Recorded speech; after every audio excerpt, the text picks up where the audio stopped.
Assalamualaikum warahmatullahi wabarakatuh. Selamat siang. Perkenalkan, nama saya Detiana Erdiana Nurrahma. Baik, saya di sini akan mempresentasikan tentang layanan konsultasi.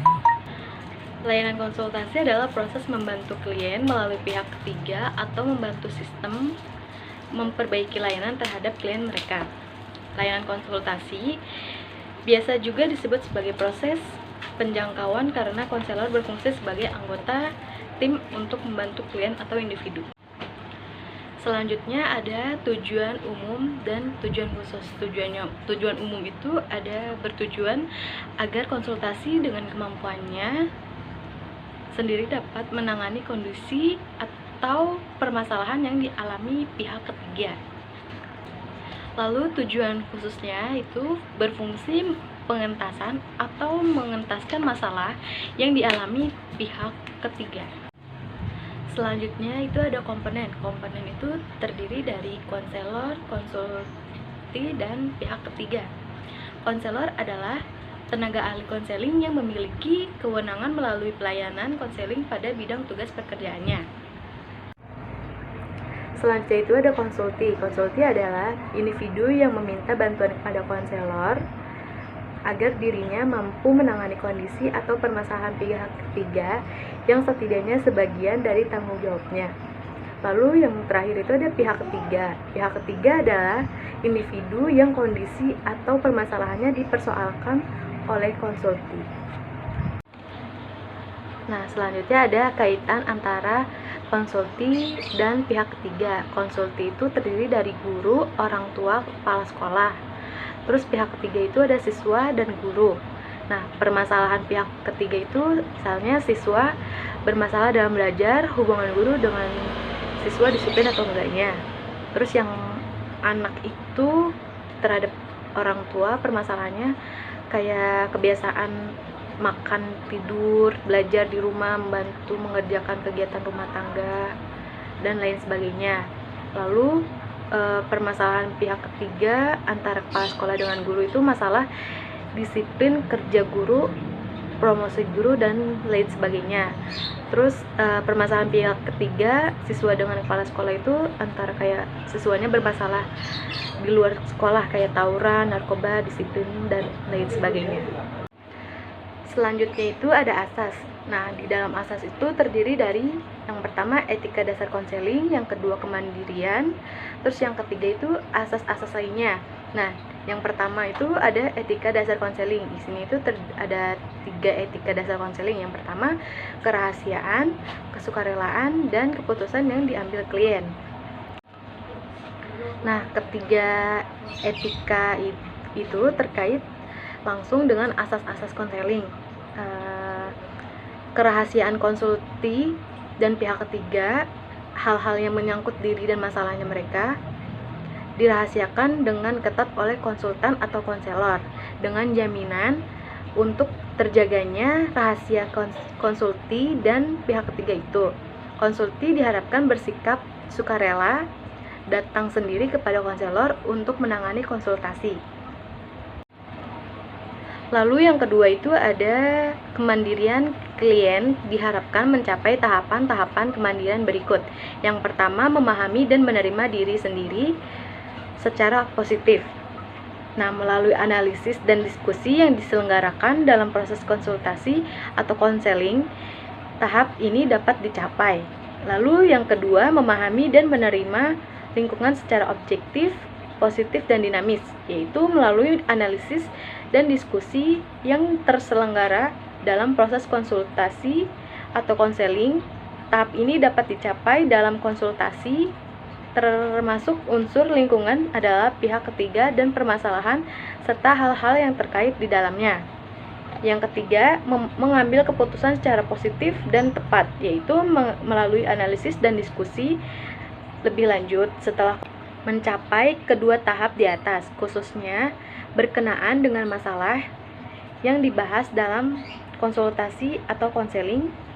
Konsulti atau klien diharapkan dapat mengambil keputusan secara positif dan tepat dalam konsultasi.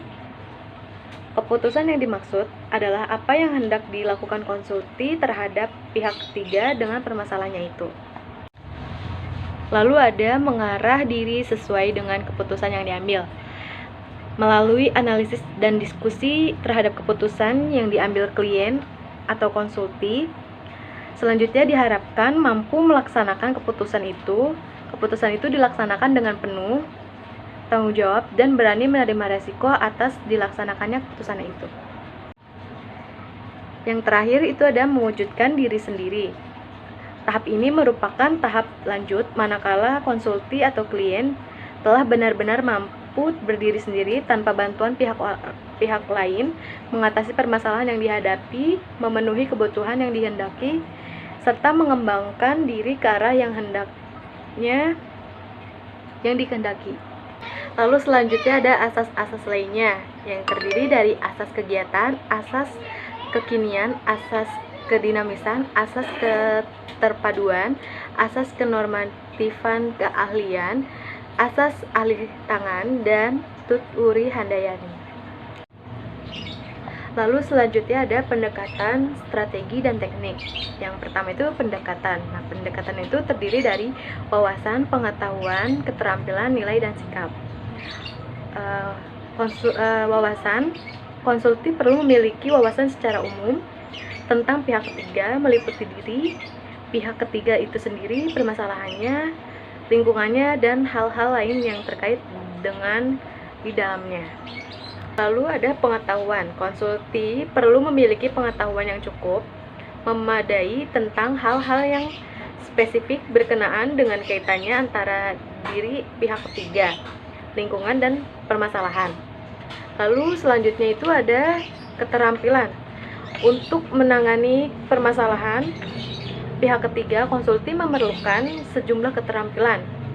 Lalu selanjutnya ada nilai. Nilai yang perlu dikembangkan pada diri konsulti meliputi nilai-nilai kemanusiaan, bagaimana ia memandang diri pihak ketiga dan manusia lainnya. Nilai-nilai sosial dan moral, khususnya yang menyangkut hubungan antar individu, hubungan diri dengan lingkungan, nilai hukum, moral, dan spiritual. Dan yang terakhir itu ada sikap. Bagaimana konsulti menyikapi diri pihak ketiga dan permasalahannya. Sikap yang positif dan dinamis perlu dikembangkan melalui konsultasi. Lalu yang kedua itu ada warna konseling perorangan dalam layanan konsultasi. Seperti diuraikan di atas, arah layanan konsultasi adalah pengembangan diri konsulti untuk mampu menanggapi permasalahan pihak ketiga. Namun dalam proses layanan, seringkali arah itu tidak langsung terarah kepada pihak ketiga. Seringkali materi layanan justru tertuju kepada diri konsulti sendiri. Yang ketiga itu ada teknik umum dan teknik khusus. Teknik umum yaitu sejumlah tindakan yang dilakukan konselor atau konsultan. Teknik-teknik ini dimulai dari menerima klien atau konsulti, mengatur posisi duduk, mengadakan penstrukturan, khususnya tentang layanan konsultasi, mengadakan analisis dan diskusi tentang permasalahan yang dihadapi, sampai dengan mengadakan penilaian dan laporan. Lalu teknik khusus itu dimaksudkan untuk mengubah tingkah laku klien atau konsulti, khususnya berkenaan dengan masalah yang dialami. Teknik-teknik ini terbentangkan dari perumusan tujuan, yaitu hal-hal yang ingin dicapai klien atau konsulti dalam bentuk tingkah laku nyata, pengembangan tingkah laku itu sendiri sampai peneguhan hasrat, pemberian nasihat, penyusunan kontrak, dan jika perlu alih tangan kasus. Yang keempat itu ada penguasaan teknik oleh konsulti. Sebagaimana disebutkan di atas, sebagian kelanjutannya itu proses konsultasi akan melakukan berbagai kegiatan dalam rangka menangani permasalahan pihak ketiga. Dalam hal ini, konsulti sepertinya bertindak sebagai konselor atas pihak ketiga yang akan menjadi kliennya itu. Untuk ini, konsulti harus lebih dahulu memiliki sejumlah keterampilan. Di samping itu, diri konsulti pun harus terlebih dahulu berada dalam kondisi tertentu sehingga penerapan keterampilan yang dimilikinya itu menjadi efektif dan efisien. Yang kelima, ada strategi BMB3. Sepanjang proses layanan konsultasi konselor menerapkan strategi BMB3, yaitu mengajak konsulti berpikir, merasa, bersikap, bertindak, dan bertanggung jawab berkenaan dengan permasalahan pihak ketiga. Demikian pula, mengajak konsulti ber-BMB3 terhadap WKNS konsulti khususnya dalam kaitannya dalam masalah pihak ketiga. Yang keenam itu ada waktu dan tempat. Sebagaimana dalam pelaksanaan konseling perorangan, waktu dan tempat pelaksanaan layanan konseling sangat tergantung pada kesepakatan antara konselor yang menjadi konsultasi dan konsulti. Kapan dan dimanapun konsultasi itu dilaksanakan, kenyamanan kedua pihak diutamakan di samping terjaminnya kerahasiaan konsulti dan pihak ketiga. Lebih jauh, waktu dan tempat penyelenggaraan